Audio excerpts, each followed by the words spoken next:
অন্তর্বর্তীকালীন সরকার তিনি বলেছেন যে আমি ছাত্র কর্তৃক নিয়োজিত। আমি তাকে বলবো এখানে যদি একটু কথা বলতেন তাহলে বৈষম্য বিরোধী আন্দোলনের মূল লক্ষ্য এবং উদ্দেশ্য প্রতিফলিত হতো। সেটা হলো আন্দোলনকারী লোকেরা আমাকে বসিয়েছে, আন্দোলনকারী লোকেরা বসিয়েছে। মনে রাখতে হবে এই আন্দোলন 5ই আগস্টের আন্দোলন, বিপ্লব এবং সংগ্রাম এবং স্বাধীনতা কোন এক ব্যক্তির, কোন এক দলের এবং কোন এক গোষ্ঠীর নয়। মনে রাখতে হবে এটা বাংলাদেশকে যারা মুক্ত করতে চায়, জাতিকে যারা স্বাধীনতা ঘোষণা করতে চায়, যারা মানুষের অধিকারকে ফিরিয়ে দিতে চায়, এই আন্দোলন সবার আন্দোলন, এই আন্দোলন সবার আন্দোলন। এর জন্য আমি বর্তমান অন্তর্বর্তীকালীন সরকারকে বলবো সংস্কার করুন। যেখানে যেখানে সংস্কারের প্রয়োজন আপনি সুন্দর মতো সংস্কার করুন।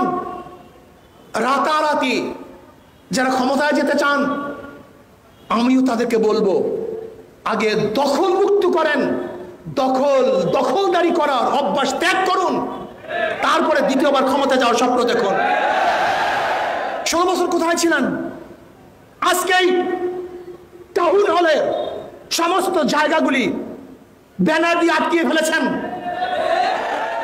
ব্যানার দিয়ে আটকিয়ে ফেলেছেন। এর কারণটা কোথায়? এই দখলদারি মুক্ত করার জন্য আন্দোলন করেছেন, সংগ্রাম করেছেন। একা দখল করবেন না? 16 বছর কোথায় ছিলেন? কি করেছেন?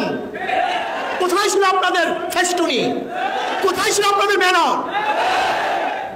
আপনাদের কি পাওয়ার আছে আমরা জানি, আপনাদের কি শক্তি আছে আমরা সবাই জানি। খবরদার, স্পষ্ট কথা বলতে চাই, স্বৈরাচারী শেখ হাসিনার বিরুদ্ধে আন্দোলন করেছি, সংগ্রাম করেছি, রাস্তায় নেমেছি, বুক পেতে দিয়েছি, মানুষ শহীদ হয়েছে, মানুষ বিকলাঙ্গ হয়েছে, মানুষ আহত হয়েছে, নিহত হয়েছে, কিন্তু পিছপা হয় নাই। আমরা যোদ্ধার জাতি, আমরা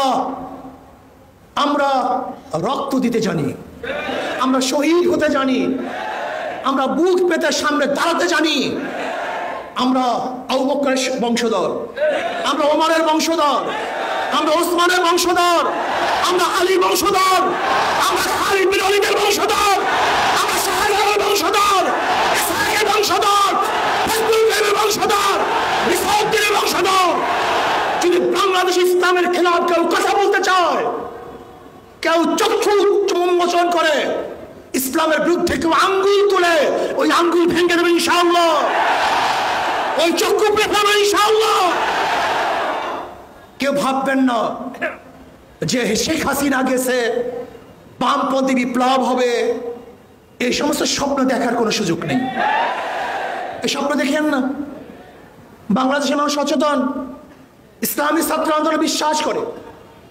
নীতি ও আদর্শের বাহিরে 1000 বার যদি দল পরিবর্তন হয়, 1000 বার যদি নেতা পরিবর্তন হয়, না, এদের শান্তি হবে না, এদেশে মানুষ মুক্তি পাবে না।